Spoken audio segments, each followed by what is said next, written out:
This presentation is brought to you by the SDG Decision Education Center. Attendees are in listen-only mode. Hello, and welcome to the 7 Deadly Sins of Strategy, Part 1, brought to you by SDG Decision Education Center and Texas Executive Education at the University of Texas. I'm Lynn Slattery, Director at Texas Executive Education and manager of a portfolio of open enrollment programs designed for busy professionals. This portfolio includes the Strategic Decision and Risk Management Certificate program, which brings together the academic research and practical application teaching of UT faculty and 35 years of experience in strategy consulting and decision education of SDG, and serves as the basis for this webinar series. We are proud to be partnering with SDG on this series of programs. If you've missed our previous webinars on topics such as decision quality, negotiation, game theory, and biases, and heat maps, please check out the recorded versions on the SDG website. The address is shown here in the gray box. And while you're there, you'll also want to register for Part 2 of the Deadly Sins of Strategy, which we will be doing on November 8th. Today, I'm excited to have 2 experts in decision-making under conditions of uncertainty and complexity, Karl Svetzler and Mazen Skaff, here to discuss how behaviors that are considered sins at one moment are lauded as virtues when applied at another time or in a different situation. Karl has been helping top business leaders for over 40 years create innovative new strategies that deal with the complexities of uncertainty and risk over long time horizons. CEO and chairman of Strategic Decisions Group, he is the lead author of Decision Quality, Value Creation from Better Business Decisions. Mazen is a partner and managing director at Strategic Decisions Group. He has extensive experience in strategy, corporate development, and financial risk management. He has advised clients in a variety of industries, including technology and communications, energy, biotechnology, and pharmaceuticals. In addition to his consulting practice, he is an instructor and delivers courses and seminars in decision analysis, decision quality, corporate strategy, and risk management. And now, Karl, I'll turn the floor over to you to begin. Thank you, Lynn. Today we'll talk about the sins, and I'll make a couple of comments of introduction, and then we'll go through the specific sins and just touch on the subject of why do we sin. In introduction, we consider any failure mode a deadly sin if that failure by itself can destroy the value that could be derived from an effective strategy. And in getting to these list here, we generated dozens of candidates for the 7 deadly sins, and we consolidated and refined them and renamed them, and finally we chose the present 9 candidates that we will show you and let you participate in selecting the 7. I think actually the most valuable selection for you will be by adding maybe a couple more and tailoring it to your own organization, because some of these sins really align with organizational cultures and are specific to organizations more than in some others. In creating this webinar, we had a lot of fun. We invite you to add to the list and tailor it as you go along. So first, let me start with a deadly sin that we call incognizance. Well, incognizance really means we don't know what we're talking about. And often we're not even aware that we don't know. And so in that kind of setting, what happens is that we usually are blinded by something like a recent history of success, or there's rapid change that's changing the underlying business model, and we have business model shifts. You know, some historical classical examples is digital was kind of the winning mini computer company, very valuable, and it didn't believe that low-cost PCs could actually move up in the food chain, and therefore missed it. Polaroid was around, was a great innovator company, was constantly seen as one of the most innovative companies, and were rapidly undermined by digital photography. There are, of course, many others. And I think Mark Twain said it particularly well when he said, "It ain't what you don't know that gets you in trouble. It's what you know for sure that just ain't so." It's the assumptions we make where we are blindsided because we are sure. That's the most dangerous of those kinds of things. And the sinful behavior, it's the inability and unwillingness to internalize external changes. It's usually looking too closely within the organization. And we end up looking at the wrong places at times, even externally. DEC had a peak sales of 14 billion, 130,000 people, and ultimately was a distressed sale to Compaq in 1998. Polaroid went from the Nifty 50 elite stocks to bankruptcy, and since then, you know, from these classics, we have Kodak, Yahoo, Nokia, BlackBerry. It's a long list. It's growing longer quickly. Recently, Amazon bought Whole Foods. And does that mean you ought to be looking at disruption of food delivery services and so on as it goes on? Well, what's the opposing virtue? Make sure you've got people that are thinking outside the box, and you foster a culture and process that refresh strategic perspectives. It requires humility. It requires this assumption that we don't know and we have to learn. So now what I'd like to do is have a poll, but I want you to all be in a role play mode. Assume that you are a member of a board of directors and you're just being presented with a strategy from a group of people that are inside the organization. And as you're listening to it, you come to the conclusion that this is flawed to incognizance. That is, you think they don't even know that they don't know. How deadly is that sin? That's the question to you. And here are your possible answers. It's totally deadly, quite deadly. You're just in purgatory. You can recover with major effort and diligence. It's a minor sin and forgivable. It's not really a sin. It's actually a virtue. Okay, please select your answer. And let's do these things quickly because we want to go through 9 of them. So here is where the answers came out.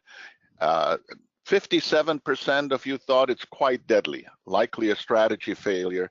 And then there were about an even number, 18 and 22%, that said it's quite serious in case of totally deadly or can be recovered from. Good, thank you. The next one, Mazen. Thank you, Carl. Let's turn to the next candidate, and that's dissociation. And as illustrated in the cartoon, the team is sitting together, yet they realize they're not on the same page. So what is dissociation? We define it as the state of separation or disunion, and it happens again and again in organizations. When do we need to watch out for dissociation? Sometimes the structure of the company or its culture reinforce dissociation. It tends to be prevalent when companies have either strong functional silos or extremely independent business units. It's also present when dissenters are kept out of the team. Let's go through an example that illustrates this sin. A multi-billion-dollar financial services company was looking at growth opportunities. So the CEO formed a competent internal team to identify new business opportunities. The internal team identified a very attractive opportunity that was a natural extension to one of their core businesses. The internal team put together a strategy and supporting plan that entailed setting up a new business unit. However, they had a presumption that the sales capacity and channel of another business unit would be needed to market and sell the products. The CEO of the organization was very captivated by the plan. He believed in its potential. So when he asked them how the sales would work, the team said they were going to use the shared channel available in the other business. Yet the team had never talked to people in the other business unit. And by the time they did, details of the plan had leaked into the organization and significant organizational resistance had already developed because that other group was dissociated from the original planning process. What is the sinful behavior here? It's insufficient involvement of key parties, and it can be also as a result of lack of connection at the CEO level or at the executive level, and these are the people responsible for managing overlaps and directing resources to make sure the right people are involved.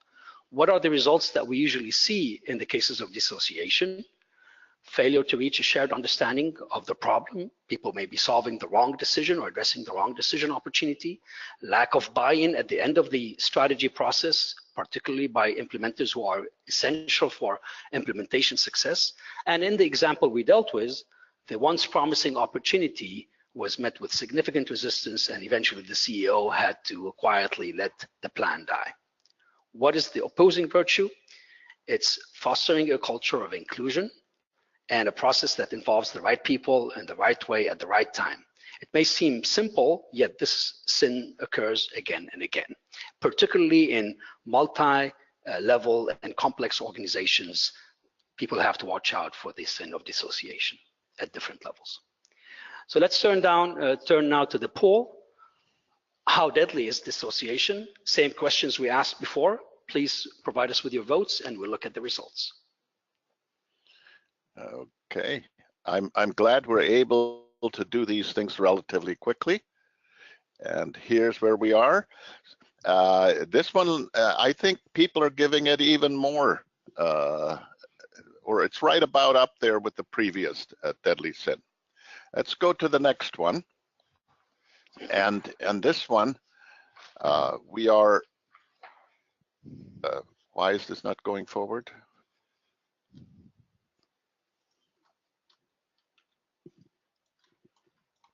Okay, I'm sorry that now we skipped a couple. Let me go back. This is simplism. And in simplism, the tendency of concentrating on a single aspect of a problem to the exclusion of all the other factors. People want to make it simple. And the idea of simplicity is very important, but simplism is kind of taking it to the extreme and to a point where we haven't thought it through well enough because we want to keep it simple. And we have to watch for it when organizations have cultures of keep it simple, stupid. People are overly focused on execution when typically senior leadership demands things on one page or even simpler, and you have presentations and get to the point in 10 minutes or so. We also see a lot of this when people ignore uncertainty and go to single number forecasts in organizations. And the attitude is, you know, the people that have to make decisions can't understand uncertainty anyway. Or there's risk management, but it's not quantified. It's a lot of talk about it's a big risk, it's a small risk, and has big consequences or small consequences. And we use the opinions and surveys to rank the importance of things like risk exposures. Oliver Wendell Holmes had a wonderful statement. He said, "I wouldn't give a fig for the simplicity this side of complexity, but I give my life for the simplicity on the far side of complexity." Well, in the world of decision making, this is very powerful. In fact, every decision in the end is always simple. And the reason it is simple is because you're choosing one path or another, and you know why. But getting to that level of simplicity often might mean we have to face a lot of uncertainty, complexity, modeling, all kinds of things to be able to get there. And the sinful behavior tends to be that teams want to develop it faster, faster, faster, a matter of days. We assume away uncertainty, and we tend to be a myopic and about the competition and the major forces of change that are driving us. The results are surprises, worthless strategies, and of course the opposing virtue is a courage to face the complexity and uncertainty of the real world. and work hard enough to get to the simplicity on the other side of complexity. That's why we call it simplism and not simplicity. And so how deadly is that? Let's have another poll. Answer with, and it's always the same question, so we can do this better and better. Okay, and a little less, I think, than what we had previously. We'll kind of combine these later on. And let's go to the next one, Mazen. So we'll turn to the next candidate, operationalism. Operationalism is defined as a strategic blindness due to being captive to an operational perspective. And here I'd like to mention that operationalism can kick in and sabotage a strategy process at different stages of the process. Early on, and it keeps you from getting to the right frame and getting to the right alternatives. It can happen in the middle, and it also may come at the end of the strategy process, paradoxically, and keep a team or a firm or an organization from implementing a really good strategy. When do we need to watch out for operationalism? It's usually prevalent in organizations that have a strong operational culture and a bias for action, and where there is operational issues that take precedence over strategic decisions. When we work with executive teams, we often hear that there is no time on the agenda for the big picture choices. We're too busy fighting the fires and running the organization, they say. I'm going to provide an example that shows how operationalism can kick in in the middle of this strategy process. A few years back, a regional electric and gas company was looking to expand by acquisition. They saw the impending consolidation in the industry and the need to change their footprint and business model. However, they put together a team from the energy production group to look at the strategy. Well, the energy production group had a very strong operational perspective. They ran the portfolio of assets for power generation, as well as the complicated network for transmitting and distributing energy. To them, when thinking about an acquisition, the focus was on how the new integrated business was going to work together. How do they get the generation assets to produce well and in congruence with one another? How to manage the complex network of operations? And they developed a very detailed, important set of plans for the integration of those generation assets across the two organizations. When they presented it to the board was stunned because there was no talk about very specific strategic competitive moves that were on the horizon in the industry, what's going on with the value chain, and how to capture value. They really focused on how to make the acquisition work post the decision, but paid little attention to the strategic opportunities and enhancements of the strategy. We switch to the next slide.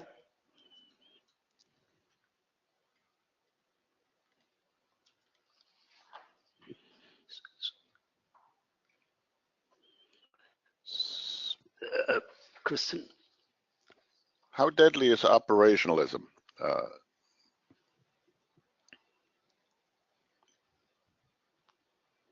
Are we getting the votes?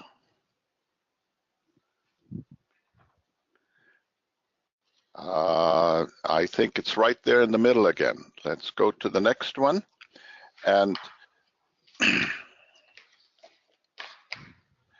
this one is wimpiness. And wimpiness, what we talk about here is bland alternatives and overly risk-averse behavior. People can't make up their minds and take very limited alternatives in terms of the organization. Usually it comes with a strong operational culture. There are high penalties for bad outcomes and low incentives for taking risks. Alternatives you don't take, you never see the value of those. So the lost opportunities are not counted. An example is of a diversified electronics company. The individual businesses all favored conservative growth strategies because they had a strong operational culture and there was not much incentive to take risks. The CEO ended up feeling very sandbagged by his organization because they didn't provide those opportunities. And they didn't slay any sacred cows. Mark Twain said, "Sacred cows made the best hamburger." I think that's a wonderful quote for that. And the avoidance of seemingly risky alternatives was actually a better way to get ahead in the organization, because you had to make your operational numbers. And what happened is they were out of step with opportunities. And when we finally dug into it, it was actually the CEO who was the source of the problem, who emphasized making the numbers on a quarterly basis so much above the innovation function, and being able to make significant bets on the R&D projects that were successful, that most of the growth was stopped before it was really seen as a big opportunity in the marketplace. What's the opposing virtue to this? Is to create incentives in a culture that rewards thinking big. Make it safe to gore those sacred cows. And so how deadly is wimpiness? Please give us your poll. Okay, we see the results. Again, I think most of these tend to get pretty high ratings on all of them. We'll have to see if there's some differentiation. Groupthink to you, Mazen. Thank you, Carl. We turn to the next candidate, that's groupthink. Groupthink is different than most other strategy sins in that it requires a communion of sinners, a collusion of sinners. It's the original group sin.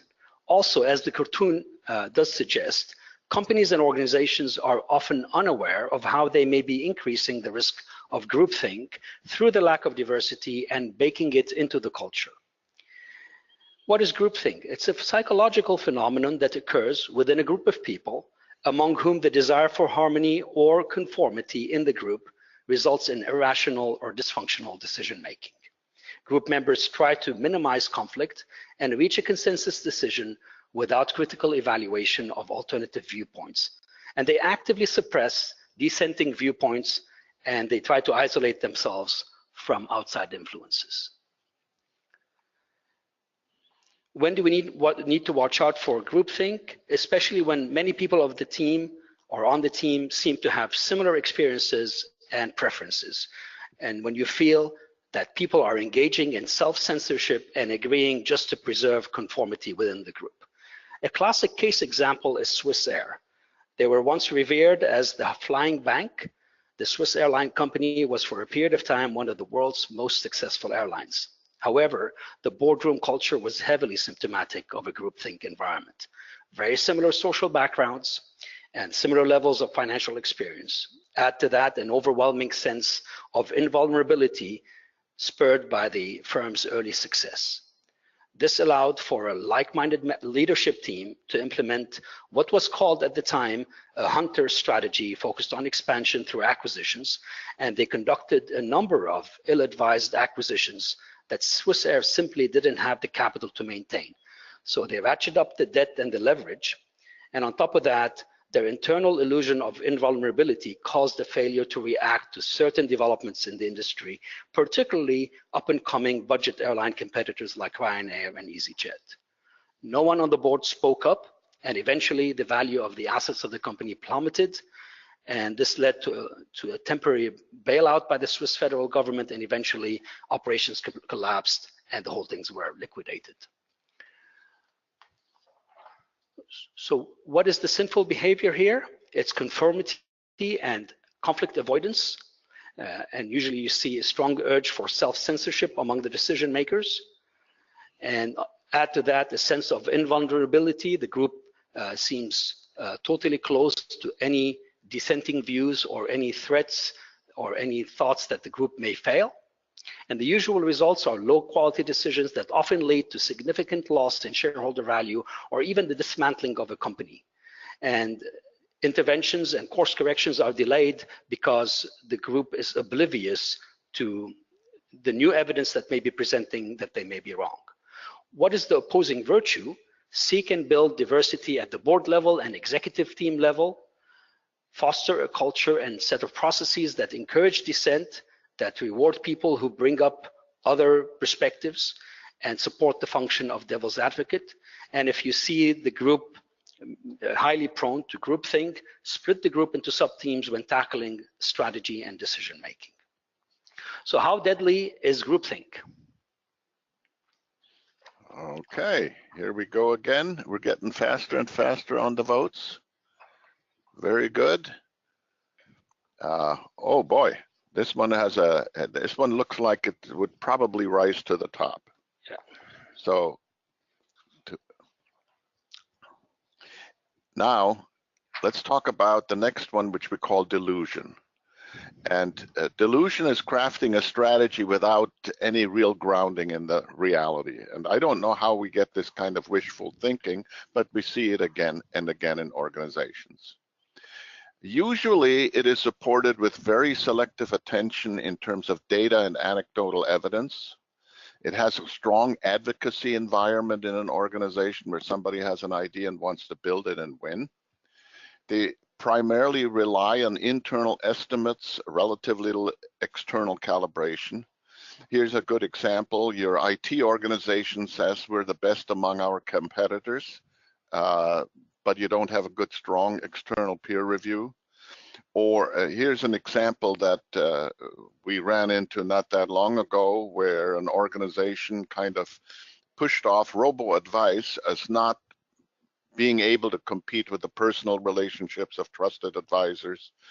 And the assumption internally was that digitally born competitors will run into the wall of regulations and compliance issues that are faced by all of the financial institutions. And so when you go with those kinds of assumptions, you end up with unreasonable goals, unrealistic assumptions. There will be unpleasant surprises, failed strategies. In the robo-advice case, the company will be late and face either being disrupted from below or end up in the last minute, because they're a big organization, to make an expensive acquisition to get in the game late. Okay, so the opposing virtue is grounding in external validated data and supported with real resources, and have some of this sense of paranoia that Andy Grove talked about when he said, only the paranoid survive in Silicon Valley. So how deadly is delusion? Let's go through the votes, and they're coming in right now. Very good. Aha, very deadly. So with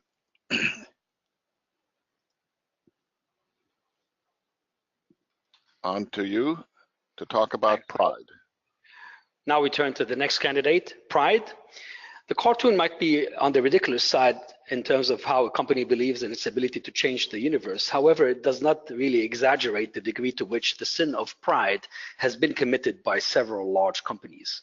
Pride is defined as an overconfidence in one's capabilities, and pride has often been described as the root cause of all other sins.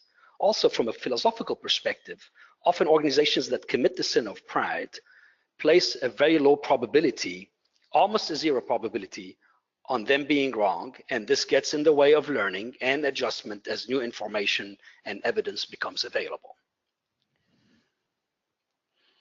A company that commits the sin of pride often starts out with a huge success that creates a preeminence that goes beyond its industry. Often there is an attribution of the great success to the company's superior management skills, which may or may not be true. And if it's true, it may be applicable for a certain sector or a certain period of time or period within the industry. This is typically followed by a period of hypergrowth in broad areas where the company may not necessarily have a similar competitive advantage. There are two cases that are well known to the audience, Xerox and Nortel. Both of them were plagued by pride. Xerox at one point, with its technological preeminence, made it to one of the America's most admired firms in the 60s and 70s. Their big breakthrough came in copier machines, and soon after that, they aggressively diversified. They created the Palo Alto Research Center and then acquired several computer companies to challenge IBM in their core business.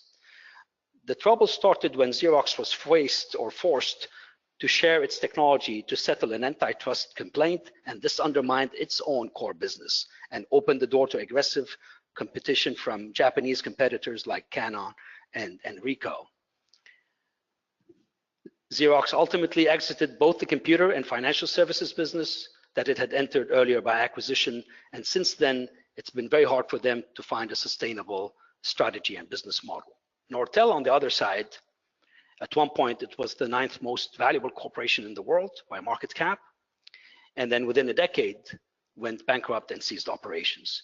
Nortel's issue and the sin of pride was a key factor in their decline. And this was built early on after their early success in the 70s. They developed an arrogant culture, which led to poor financial discipline and not willingness to listen to the market and what customers really wanted. What is the sinful behavior in both of these situations? Attribution of success to management skills, an arrogant culture with disdain for competitors, and inability to raise shortcomings and problems and to listen to the market and anticipate change in the market. The usual results is that you have lack of financial discipline that eventually leads to financial crisis. Growth slows because of the lack of discipline. And in some cases, as was the case with Nortel, and Swiss Air also was plagued with pride as well, there's a creating a culture of humility, making sure people are open to learning and always have a probability that they're wrong. That opens up the opportunity to learn, and respect for competitors. And one of my very successful clients had it in the organization's values to have humility and to seek apprenticeship from people who are expert in any domain or any topic. Let's move to the question, the polling questions. How deadly is pride? Totally deadly, quite deadly, and again, the same set of questions. Okay, good, very deadly. So let's go to the next one. Indolence. Indolence is basically lack of follow-through. You like to stay on the side of thinking and decision-making and not getting it done. So it's kind of the opposite of bias for action. You watch for indolence when organizations have presented a new strategy year after year, have long, cumbersome planning cycles, and the strategic decisions are separated from budget process. So somebody says, we're going to do this, and later on you decide whether or not you budget it or not. Dissociation of implementers from the strategy effort happens in those kinds of settings, and so the implementers don't own the answers. A classic example, an acquisition target was just purchased by a competitor after the organization had been studying it for 9 months and had been really wishing that they had been able to do it. You see a lot of this when people have successes in R&D efforts, and then they act as if after the success, now we have to stop and really think about what we do with it. More often, the reason you wanted this R&D project is so that you might be able to have a success and be ready to run with it if you did. We often assume strong passion and will exist somewhere and then else in the organization, and it doesn't really happen. So what is the sinful behavior? It's just not being focused on the execution and having lack of respect for the discipline of execution during the strategy cycle. The usual results are nothing happens, and the opposing virtue is really having this bias for action. So from your perspective, how important is this? And I love Will Rogers' vote here. Even though you're on the right track, you'll get run over if you just sit there.